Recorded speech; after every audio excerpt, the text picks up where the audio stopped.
Welcome to the Centurion's Path, a podcast about the life and the trials and tribulations of those who serve. This podcast is about the heroes who protect our communities. To truly understand the path of the protector, tune in with AJ DeAndrea and John McDonald, two nationally known leaders who live the Centurion's Path every day. Thank you all for joining us today. To our sponsor for today's podcast, Safe Haven Defense, preserving property, protecting lives, providing peace of mind. Welcome to the Centurion's Path, the Path of the Protector, our fourth podcast. We made it to number 4. That's amazing. Who would have thought? Every time we do this, I'm shocked we made it to the next one. Me too. And we're joined today by a dear friend, Bryan Krause, and we're super excited that he's here with us. We've all worked with Bryan for a lot of years. Yes. You I met Bryan in 2006. 2006. Yeah. That's a long time. Yeah. And we've all worked tragedy together and come out the other side, and we're living life and having fun. Yes. And that's a pretty exciting stuff. So, Bryan, thanks for being here with us today. I appreciate that, and I like to call this the rose between the two thorns. So, you're welcome. That's awesome. That's You're right. welcome. There you go. Yeah. Well, we were talking a little earlier about, you are the little hope in this.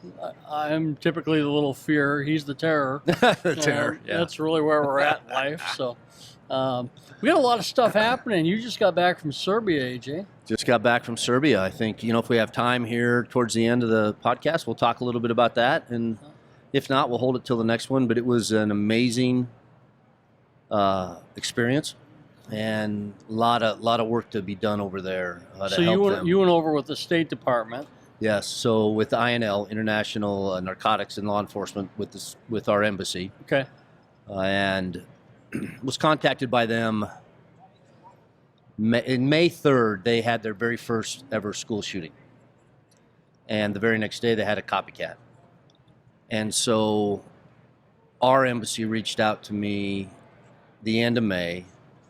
And we started having conversations about what can the U.S. do to help them weather this, and then maybe have some deeper conversations about how we go forward.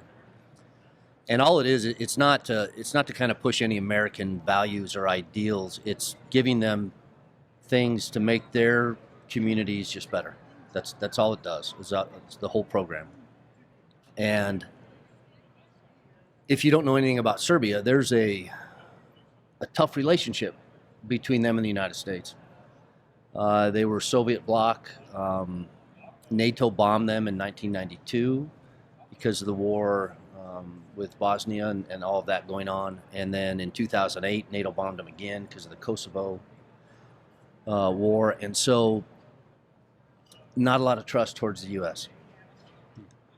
And so in conversations with the embassy, they're like, hey, this is hit and miss. We're going to see what we can do.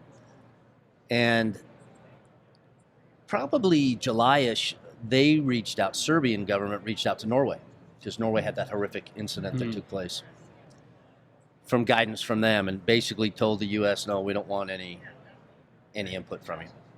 So at that point, I thought, okay, this is all done. It's over. And then they reached out, conversations were still open with the embassy, and they said, hey, we have an avenue in. And if we can get you over here and do some just bridge building, then maybe we can start to have that conversation about active shooters. And so they were finally releasing their Amber Alert system. They've been working on it for 8 years. Wow. And a man by the name of Igor, he'd lost his daughter, and he's been pushing for this for years and years. And so the idea was to bring us out during this week when they're releasing the Amber Alert, because it was a real positive thing for interaction with the U.S., a simple win. And basically, hey, if you can build bonds, we'll build bonds. And I was supposed to speak at 2 different conferences. I did a bunch of media interviews. And in my mind, I was going there to talk about Amber Alert. So I guess we're going to pause here. We are going to talk about Serbia today. Yeah. And then we're going to get to the real important stuff here, Right. because we've got some cool things going on. Yeah. So I got there like 1 a.m. on Monday, long flight. It actually was a cool flight because I had a 9-hour layover in Frankfurt. Okay. My nephew is 2 hours out of Frankfurt. Oh, wow. So he boogies down to the airport, picks me up. I got to hang out with him, which was that's just great. an amazing time to be with him. Gets me back to the airport, get to Belgrade at 1 a.m. Monday, and I have to do a news interview at 8 o'clock. So they're picking me up at like 7:15 to get to this morning national news media. Again, in my mind, I'm thinking, okay, we're going to talk about Amber Alert. Well, I get there, and they're micing me up. We're doing tests with the translators because they got a little bud you wear, for they're translating everything. And the anchor comes out, and he introduces himself to me. And he goes, I'm not going to talk to you about Amber Alert. So he did his homework on me. Wow. He goes, I understand you've been in 3 school shootings, that you've done all this training. You train across the world, blah, blah, blah. And he goes, I want to talk to you about active shooters, if that's okay with you. And so I looked at, the gal that's with us from the embassy, and I'm like, are you okay with that? And she's like, do what you need to do. So it opened up a door that I don't think anyone was ready that was going to be opened.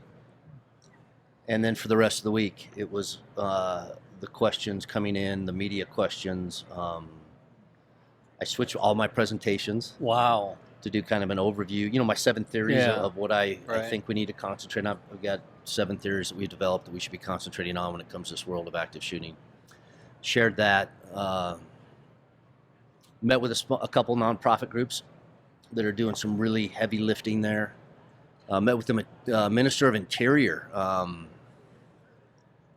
It was a kind of a funny deal. You walk in this room and it's very stuffy and high table with your headphones and the translators in the booth, and you hit the button, the light comes on so you can talk, and they were all stone-faced. And by the end of my 3 hours with them, most of those guys had tears in their eyes. Wow. Because it's a reality. They lived it, right? And all of a sudden they're saying, hey, wait a minute, there's stuff we need to do. So conference went well. Serbian president was there. I got to spend a lot of time with the U.S. ambassador. I don't know. I mean, it was an amazing experience. Didn't have one bad interaction. Every person I met was just humble and down to earth and wants to learn. They know that we have the experience here, unfortunately, the tragic experience. I didn't have a bad bite of food. The food was amazing. Wow. Didn't have a bad drink. The drink was amazing. Not one bad interaction. And so a lot of good friendships were built. I think a lot of I don't want to say necessarily mending of mistrust between our countries, because I think that's much bigger, right? But I have been invited back, and so to work on a couple other projects. I will tell you that a few of the people there said that, they were shocked at the reception and the interaction and the goodwill that really this week brought from the U.S. to Serbia. Not just because of me. I mean, there's a lot of people over there doing a ton of heavy lifting and putting you in the right place at the right time. But truly the embassy was very happy with the way things went. And so, I was grateful for the opportunity, hopeful to go back again. Like I said, I've been talking to INL, and there's a few other projects that they want me to look at, but an amazing experience. That's pretty exciting, and to think A.J. DeAndrea, Goodwill Ambassador. Yeah.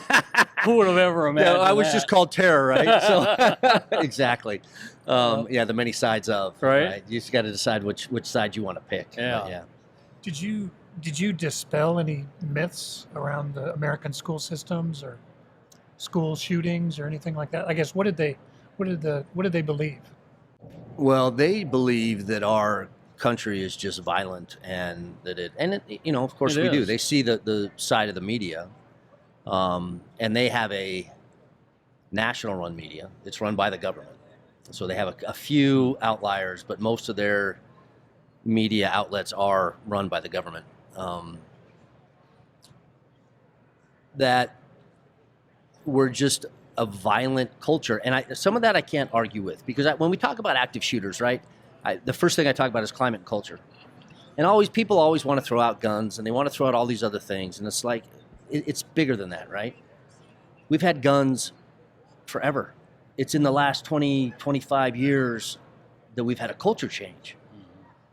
And to be able to talk to them about that it is climate and culture, be able to talk to them about, listen, you don't have to learn the lessons the hard way. We're here. And I was very transparent and shared a lot, everything was on the table. And I think, now this is the embassy talking, and this is just my own perceptions, but I think they felt that the United States average citizen that goes over there believes they're above them and kind of snooty and talks down. And that was not the case. And when they got to actually spend time and interact, it broke down all those barriers. So that was, that was cool. That was amazing to be a part of. I will tell you, one of the guys from INL, and he's actually stationed over here, said that trip did more goodwill from the U.S. in 1 week than has probably happened in the last 2 years. Wow, that's fantastic. Good for you. So good for you. I'm glad.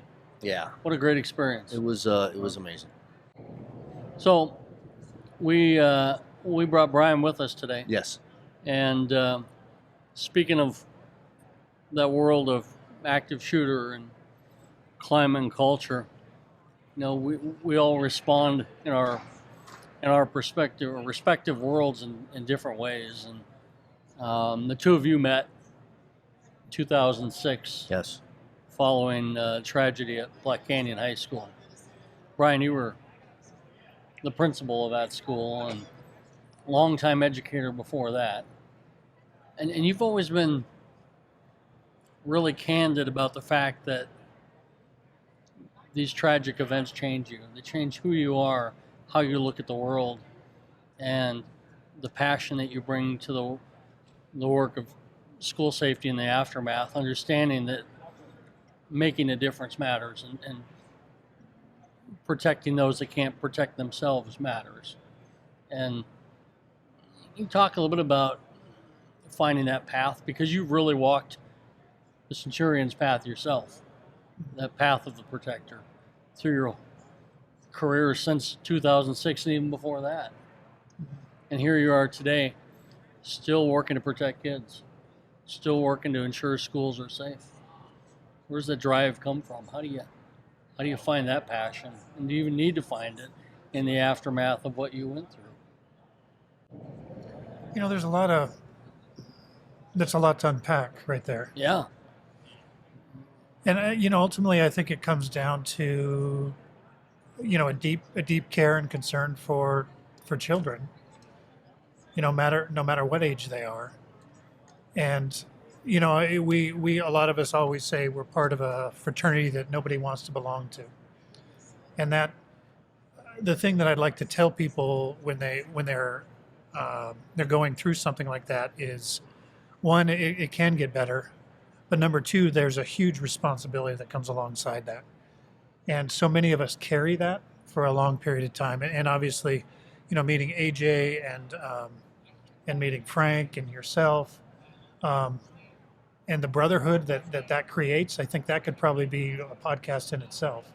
Yeah. Agreed. But the people that understand the weight that you carry for being responsible for the safety and well-being of kids, because you have that already when you start, because you're responsible for getting them the classes and the learning and the getting them into college and all those pieces. You have that piece.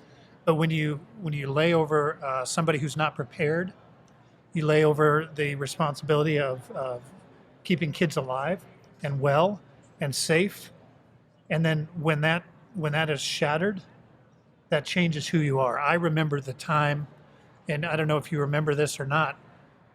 I remember when the room was breached, and I didn't know exactly what it meant. I knew what was happening because we practiced and we had a good relationship with law enforcement. But what I did know is I know that everything changed at that point, and I didn't know how it was going to look, but I knew that everything was going to be different. And that has, for so many of us, has changed the trajectories of our careers and who we are. I was very fortunate to have my wife was actually in my office when this event took place, but I think that shared experience helped keep us together, but it changed everything. It changed my career path. It changed who I was as a person in that instant. And, but at the same time, what I've seen over that was 17 years ago, is September 27th. Yeah. In the last 17 years, I've seen the healing that can take place, the strengthening, the resilience of people in these tough times. And that gives me hope. We always joke around about hope and fear and terror. now I'm part of the group. Yeah. But I'd like to call you maybe the ambassador of Quan now also, so we can go with that one. There you go. But that hope can still be there, and it can still be important for people to hold on to, because you can heal, but the memory and the tragedy never goes away. Does that make sense? It does. Yeah, totally. And like Dr. Nicoletti always says, right, your world gets smaller, your universe gets smaller. And then the people that you do have the relationships with typically get stronger, right? It's bizarre to me, 17 years. And I was just talking with John Michael, and it was a very poignant conversation when he said, AJ, you've been in my life longer now than my daughter was. That was a sobering moment for me. The ramifications, the decisions we make, what we do, how we move forward, choosing to heal, because I think that can be a choice. But that was a tough moment. Well, and I can tell you, there's people that are not prepared to do that. And when we work with school leaders all the time, we say, who would you go into battle with, and do you know how they would react? And you'd be surprised. Yeah. Because sometimes you're like, I had no idea, and then there's unlikely heroes, and there were people that were just wandering around during the event, and they didn't know what to do, and it was like, you just need to get out of the way. And then you have unlikely heroes like Sandy Smith, the teacher that was forced out of the room, right, that saved kids' lives. Yes. And so it's so funny that it brings out, these events just bring out the good and the bad both in people, and it's important to remember that there's healing and resilience, and that you can get better and stronger. Where does resiliency come from for you? I mean, how did you get to the other side? Well, really honestly, it was a fog to start, and I couldn't see my way through. A lot of times you see that people leave. Yeah. Teachers leave, staff members, superintendents, school board members, whomever has been affected by that tragedy. And some people are okay with that. In my case, I couldn't see through the fog. I couldn't see myself leading at that particular school any longer. Looking back, I wish I would have. I think I could have, but I didn't have a direction, because it was like everything that we were working on, everything that I hoped, was all out the door when that room was breached. Right. It was back to that moment. And so I couldn't see my way through. Had I had maybe a little more direction or something, I could have. But then that resilience was built by, getting back together, meeting, sharing our experience, sharing about where we're at, what we went through helped to build that resilience, because people were building into us, and we were able then eventually to share that out with other school districts and towns and law enforcement agencies and all the things. I am so fortunate now to be able to do the work that I'm doing on a national level, where I get to talk to school districts across the entire United States about keeping kids safe. So, 2007, you come to work for Jeffco, right? And 2008, I show up, and our very first meeting is when I came up to your outdoor lab school, and we start working on evacuation plans on how to get out of there in case there's a wildfire. And then we find ourselves working our first school shooting together in 2010 at Deer Creek Middle School.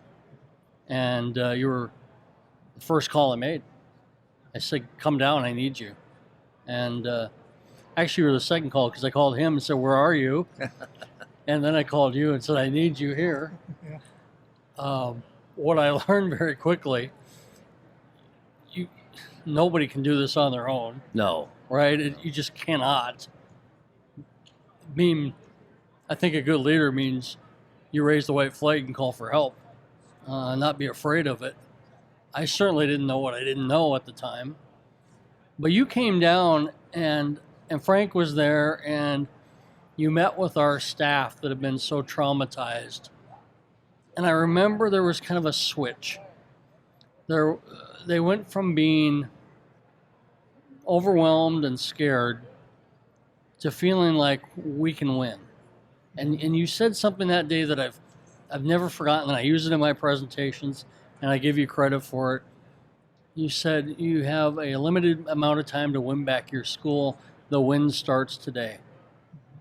Those are powerful words, because it was a call to come together, be together, work together for a common cause, protecting kids and getting them back to the business of learning, and listening to the teachers and the administrators share their stories and giving them permission to share their stories, and then giving them permission to breathe. And I thought there was such value in that conversation, and I saw how people responded. And then I saw you do that time after time after time, because we went through tragedy after tragedy, whether it was a student suicide by fire, a school shooting at Arapahoe, where we donated you to Arapahoe, Littleton schools for 2 months until you said, I got to get out of there, to a number of, the Jessica Ridgeway tragedy. Yeah.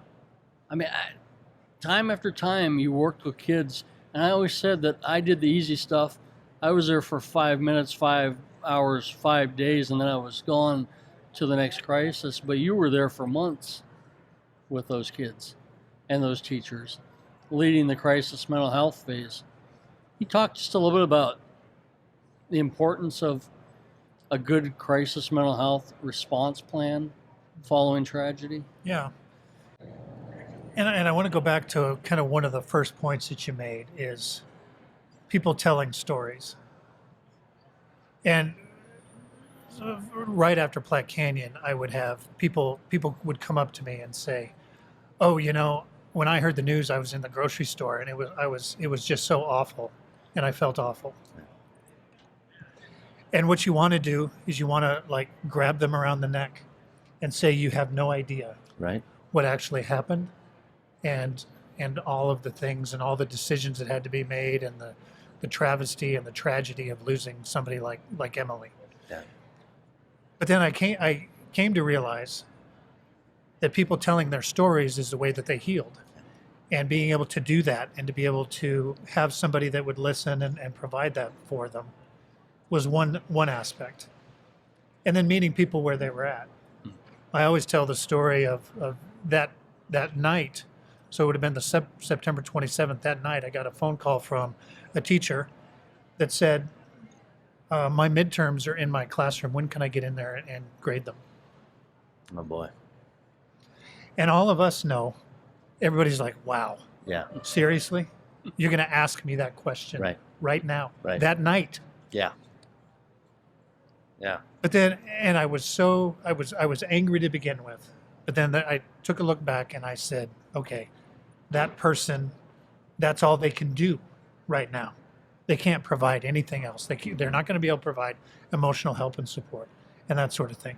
So what grew out of those ideas, telling the stories, having people, contribute what they could, and what you talked about, winning your school back, creating and calling on that community to come back to the school.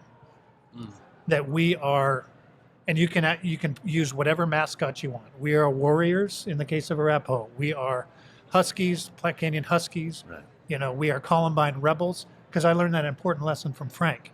Any Columbine graduate, you can say, I am a Columbine Rebel. Right.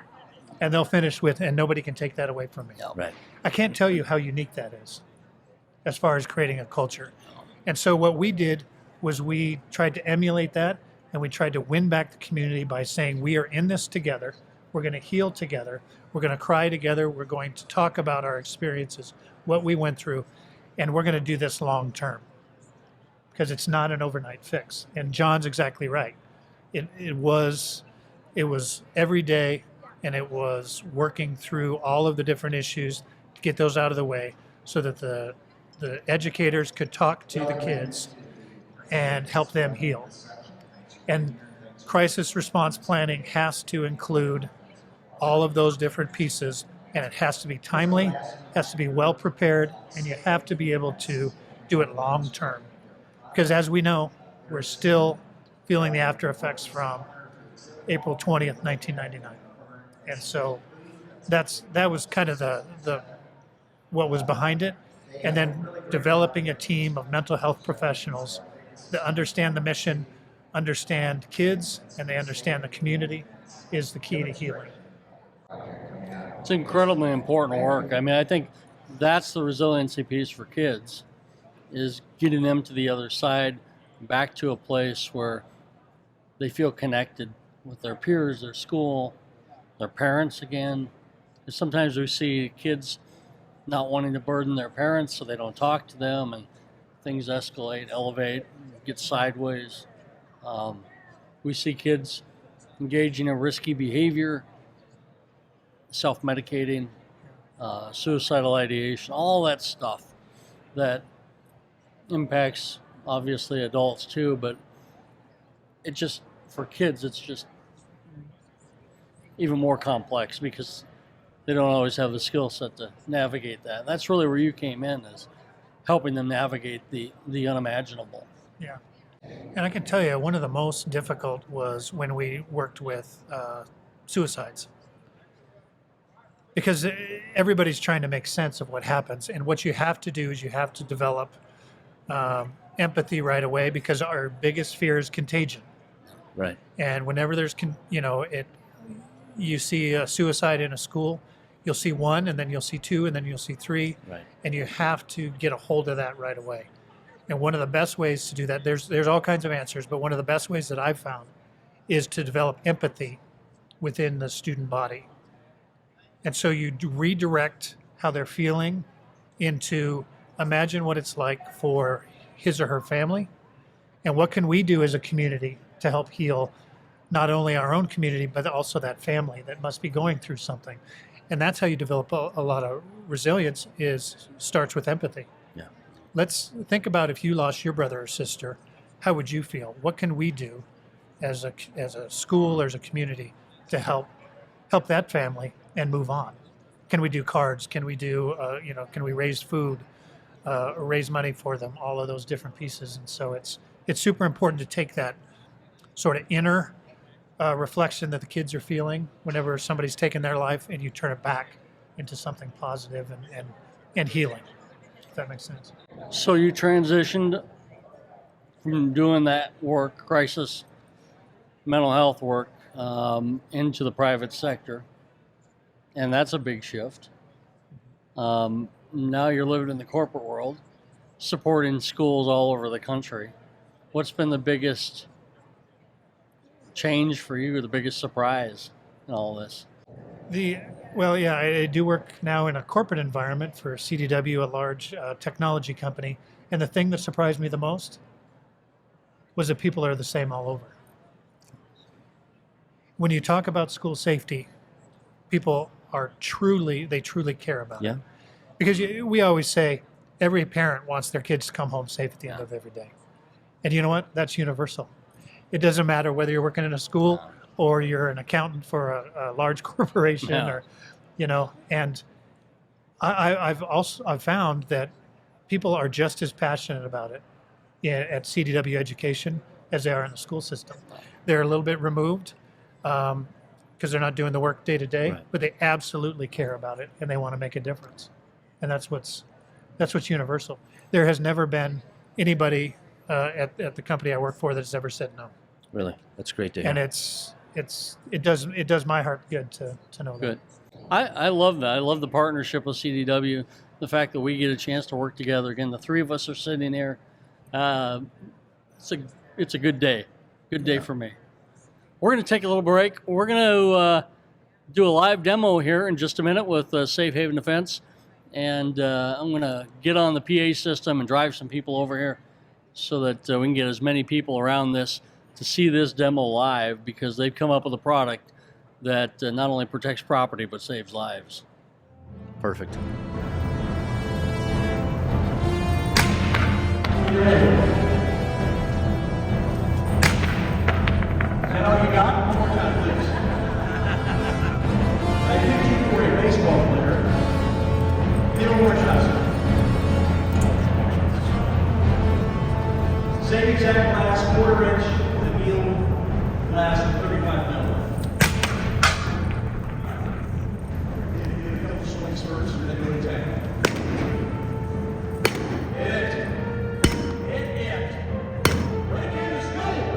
Hit.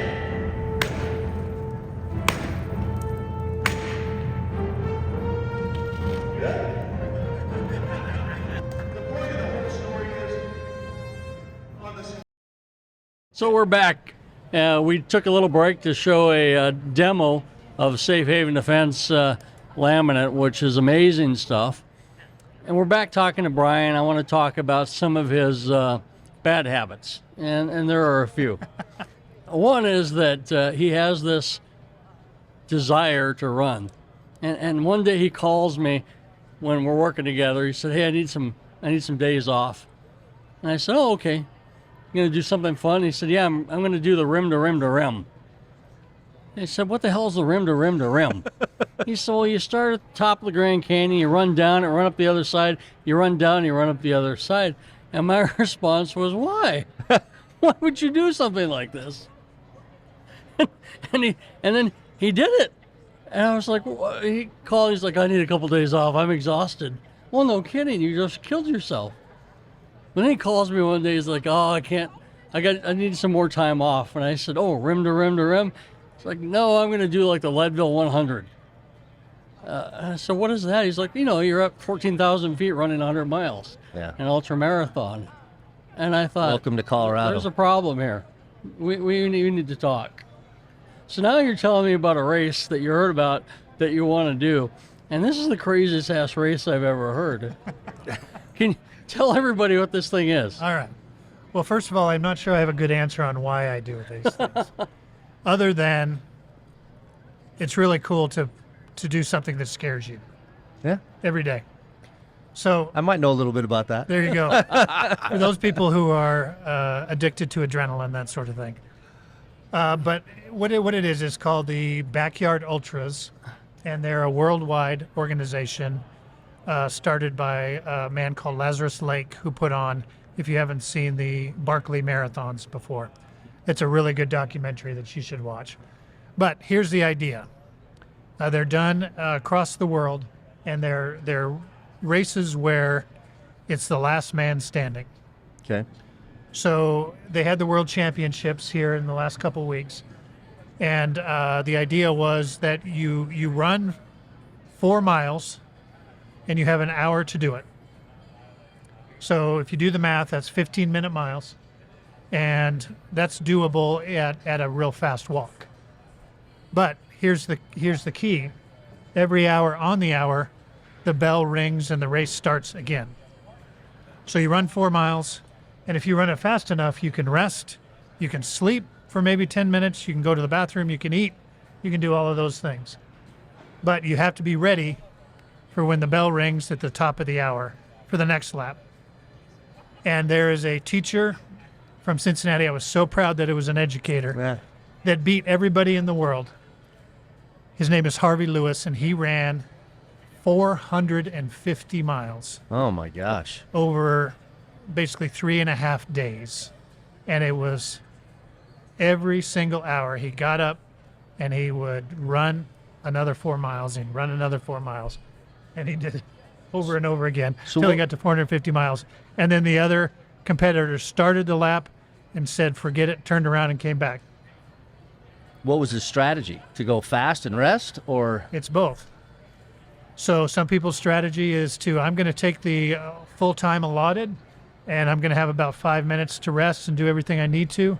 And then other people will run a little bit faster, knowing that they may not have as much in the tank as somebody who's running more slowly. So I think in most people's cases, they do a little of both. Huh. They'll do a fast lap, and if they know they need to eat or sleep or change clothes, and then they'll do a slower lap, because it's not necessarily the fastest person that wins. Right. It's the mental game, Yeah. and I'm going to outlast every single person. And he was one of the oldest competitors in the field, and he beat people from all around the world just on his sheer willpower. That's pretty And cool. that's what's fascinating. So you're going to do this now? Maybe That means yes. Yeah, right? That means yes. I have to get permission from my wife. Yeah. Well, you did the Ironman in Coeur d'Alene. I did. How was that? It was a very difficult race, and here was the hard part: is I got a puncture at about mile 30 of the 112-mile bike. Oh. And I had to make a decision to wait for possible support from the race organization to help me change out that tire, or I just would ride it. And because I knew that if I put air in it, that it was going to blow out the sealant in the Right. tire. So I decided to ride, Wow. and I rode 70 miles Oh, Flat man. tire. on 28 psi, and typically I run around 90 to 100 Yeah, psi. it's Wow. And then to run a marathon after that was kind of difficult, but it wasn't my best marathon ever. Let's just say that, but I got it done. Well, after 70 miles of riding on a flat Right. tire. And you know, Crazy. we talk about I'm just here to carry your guys' bags. Yeah. And Right. so as I go to grab his bag, it's his Ironman bag. I'm like, no, I don't qualify for that. That's I'm not carrying that That's one. too. I don't that's too big for qualify. us, I Yeah. think you do qualify. Yeah, I don't know I about think that. you do. Oh, wow. That is crazy. So you started running after the Platte Canyon tragedy.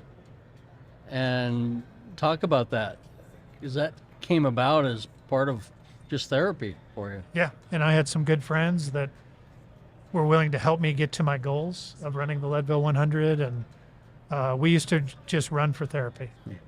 And we'd spend time in the woods and push our bodies and our minds, and that's what helped me. And that's really when it started, was like you take one step and then you go, can I take the next step? Yeah. Can I go a little bit further? Can I go, do the next distance? And that's how it started, was after that. You're an inspiration. Yeah. You really are. And it's those physical things are huge, right? I don't know if you remember, but SWAT guys, at least our team, pretty physical fit. Not huge in running, but other, sprints, sure, but not long distance. And if you remember on the anniversary of Platte Canyon, we ran those 38 miles from the Jefferson County Sheriff's Office to the high school.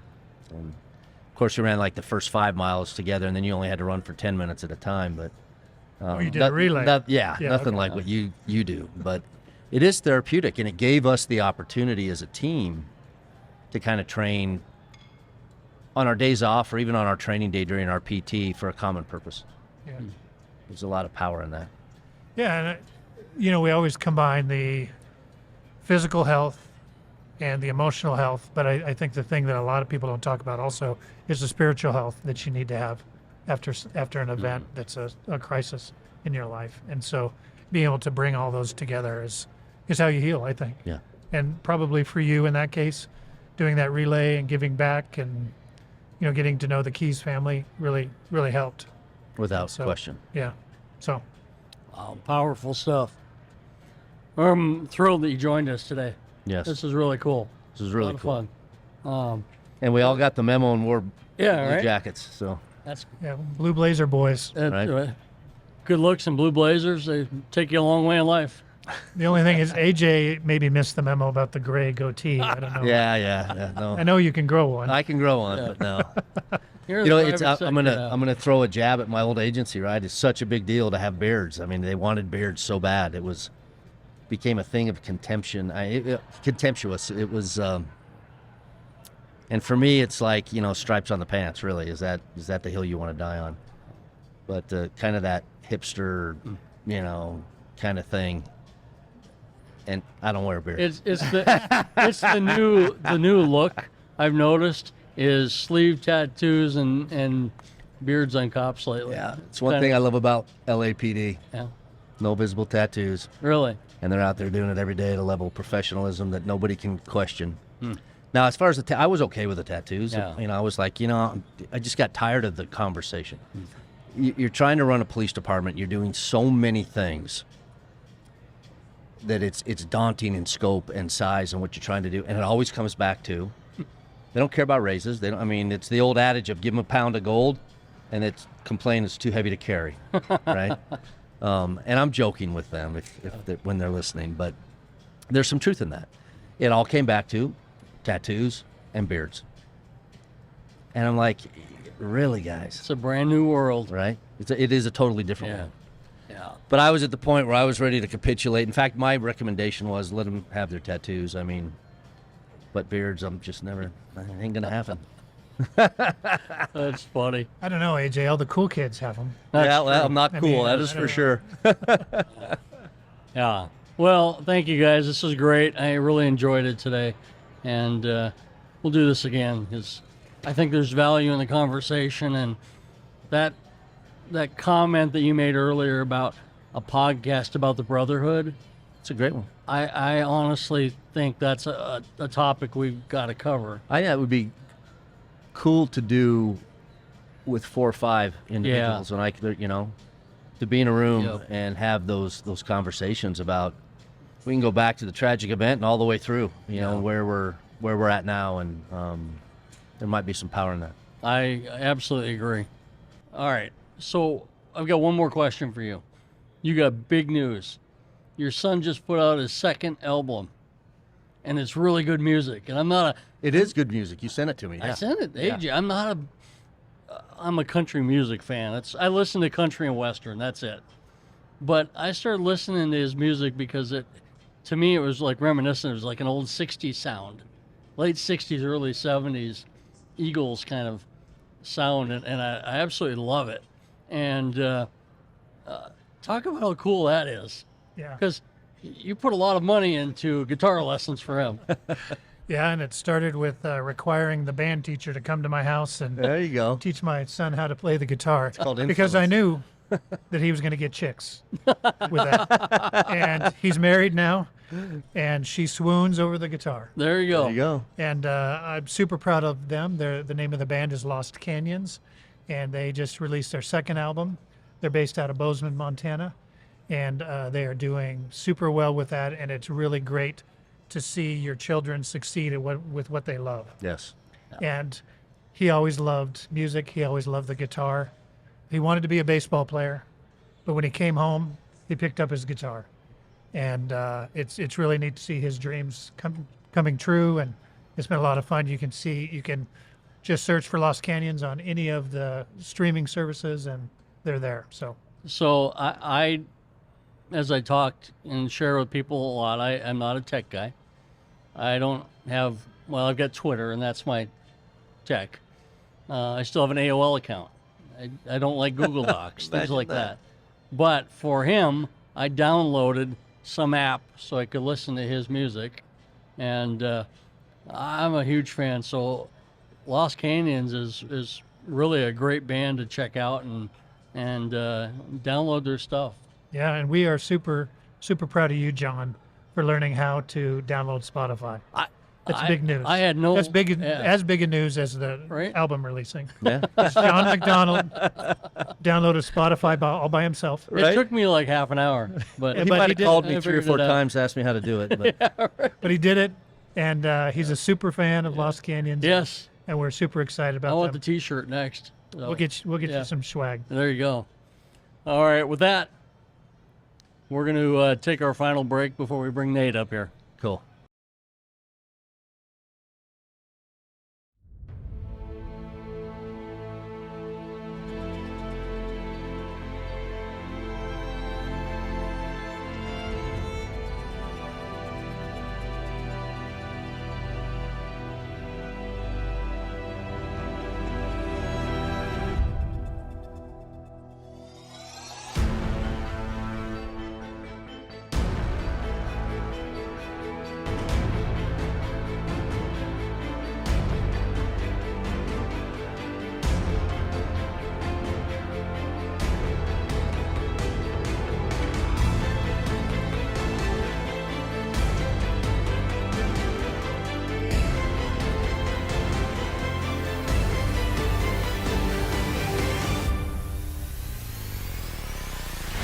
Defense, preserving property, protecting lives, providing peace of mind.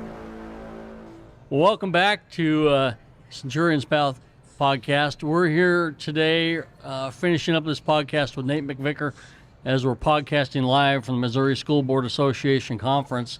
And we just did a demo with Safe Haven Defense laminate, which was remarkable, and we're going to show that on the podcast for people watching. And very powerful.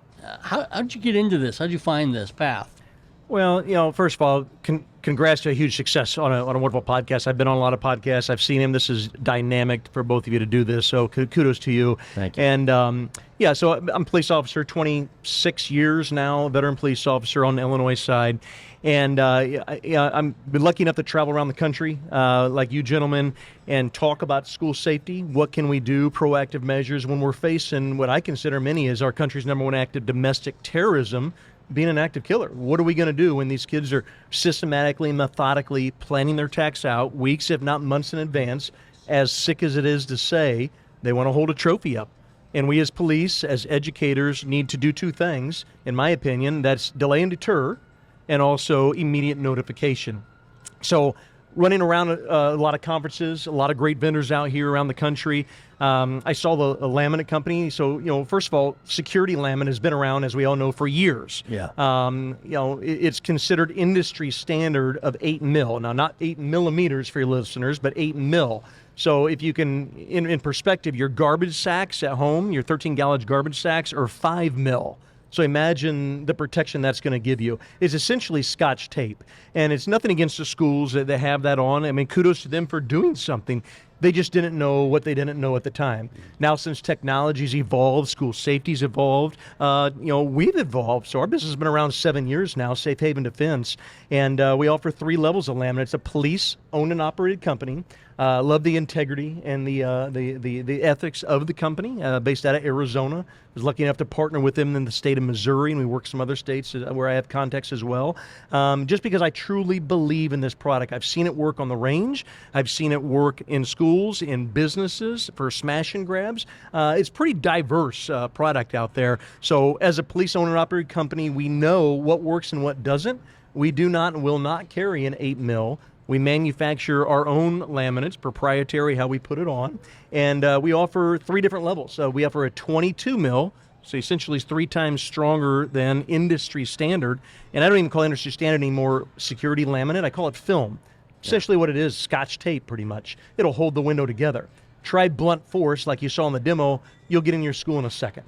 And then we offer, the majority we do is a 35 mil. That's what we showed you here today. We'll hold people out from a breach entry, hitting that window door, trying to get in for 30, 45 minutes, up to an hour at a store in Chicago, actually. And then actually we have a bullet resistant.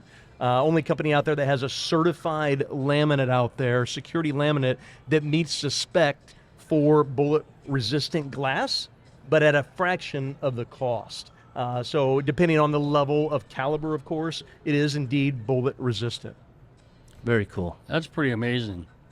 Really exciting stuff. And you're seeing a lot of schools now looking at glasses and this laminate as a need, not just a want.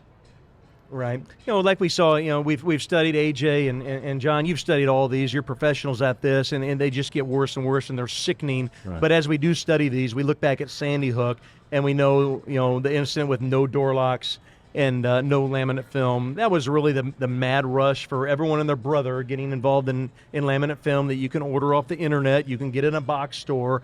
But my job is, out here is just to educate and inform. There's some companies out there that have some very good laminates, but you got to seek them out. Do your due diligence. Yeah. If it's not safe haven defense, fine. I got 3 kids myself. Protect the schools. Understand that this is a viable threat that we face.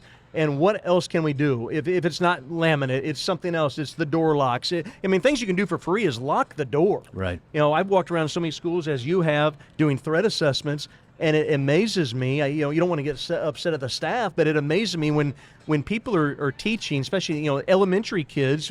Some of those just wander and they're going in the hallway. They go to the bathroom. They don't know to ask permission. They just go. The door needs to be locked. Yeah. We have an intruder. We're trying to keep him out, but God forbid someone gets inside and an incident takes place. You're not going to be able to think. You're going to lose those fine motor skills, right? You're not going to be able to think as a teacher to shut that door first. You're going to safeguard your students. When you're teaching, in lieu of breaks, the door should be locked. In my opinion, and many other experts' opinions out there. That's a troubling thing for me, that these are lessons learned that we choose to forget. Like you said, that's a free option.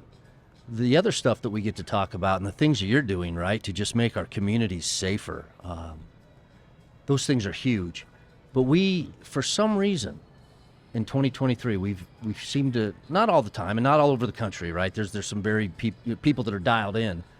But we have these tragedies happen, and we go back, and it all goes back to the basics. Those lessons have been learned over and over again. And just for you to be here to have this conversation with the crowd that was here is enlightening to them, and it drives it back home to say, hey, look, we all have a part in this, and there's things we can do to make everybody a little safer.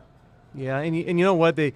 Number one, why are we even doing this? This sickens me that we're spending time talking about when we should be educating our students. And my 3 kids should have their butts in the seat. Public schooling, a lot of people doing the homeschool now. The parents' number one concern is I want my kid at school safe and I want him home at night. Yes. That wasn't something we thought about when we grew up. It was all about education. I think I spent more time in my principal's office. I don't know if we were friends or if I was just there for whatever reason, but we didn't think about this. Yeah. The windows are open, doors are open. We live in a different world. One of the favorite quotes I have out there from Albert Einstein, and it means a lot of sense. It's, the world is a dangerous place to live, not because of the evil, but because of the people who don't do anything about it. Right. We've got to do something about it. It's the world we live in. Yes, we need to educate our students, and we don't need to put the bars on the windows. We need it aesthetically pleasing, but we do need to take safety seriously. I was at a seminar I was speaking at a few years ago, and I won't say where it was, or I definitely won't say who it was, but I cannot believe someone would even utter these words. There was a system that Colonel Dave Grossman, I think is going to be a guest on your show one of these times, paid out of his own pocket to put in the school, and the superintendent, filled with principals, took a gasp and he said, well, I guess we'll take it since it's paid for, but it's not like something like that's going to happen here. Yeah. And you could hear a pin drop. If you think that, listeners out here, all 10,000 listeners now, if you think that, don't say it. Frank DeAngelos, AJ's been involved in John McDonald. Yeah, no one thinks it's going to happen here, but it's when is it going to happen? And we hope it never does again in your area and everyone's area, but when it does, are we prepared? And how are we prepared? It's better to plan today for when this happens tomorrow than we take lessons learned. And of course, we're getting better, right. But let's don't plan tomorrow for when this happens again. Let's plan right now for what happened in Maine. Now, you have, in addition to Safe Haven Defense that you're working with, you have Guard 911 and the Hero 911 network. Talk about that and what you're doing with that product. Yeah, so back in 2013, when my oldest was still in school, and we continued to see these, right after Sandy Hook, we said, police response is a problem. And as I opened up and during the demo, in my opinion, there's 2 things we need to do to limit these senseless acts of violence. It's number 1, deter and delay from entry, and secondly, immediate notification. I hate to go back to Sandy Hook, but Sandy Hook was a very quick response time. It was a horrible notification time. Right. The notification was 126 seconds before a police officer was even notified, from the time the first shot until a cop knew about it. The barracks were real close by. They got on scene very quickly, but 126 seconds elapsed.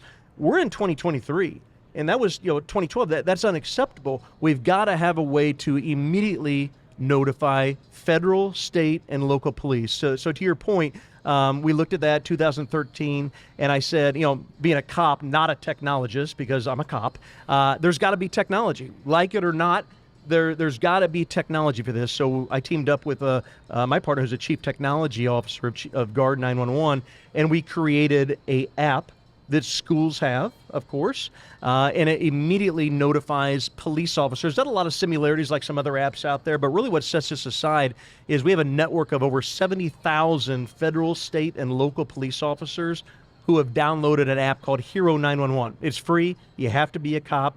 FBI vetted it out as the only app of its kind where it's allowed on federal download. Now, what does that mean? It's not to get 1,000 cops there. We don't want 1,000 cops there. AJ, as a chief, as a commander, you don't want 1,000 cops there, but guess what? They're coming regardless. You want the first 1 or 2 cops there as quick as possible. Right. And I'm speaking on your behalf, probably. Yeah. Correct me if I'm wrong. No, you're spot on. Yeah. And we need to get the cops notified. So it all goes back to the feds are coming. Your undercover agents are coming. Your investigators are coming. If you look at the newspaper when one of these senseless acts of violence happen, 9 out of 10 people you're going to see are in plain clothes. They got their tack gear on. They have plain clothes. We're not advertising, hey, and you and your flip-flops and shorts, get out there, even though in Sutherland Springs it was a flip-flops and shorts, and the off-duty officer helped out getting the subject. But it's all about immediate notification, and that's what that does, the network of police. That's really amazing. And the closer you are, the faster you get that notification. Right, yeah. Again, it's not to get 1,000 people there in our metro areas. We're only going to alert officers, maybe 3 to 5 miles away, because there's a lot. In rural Texas, where there's 3 officers within an hour, we'll alert officers 45 miles away. Sure. So it just depends on demographics. Yeah.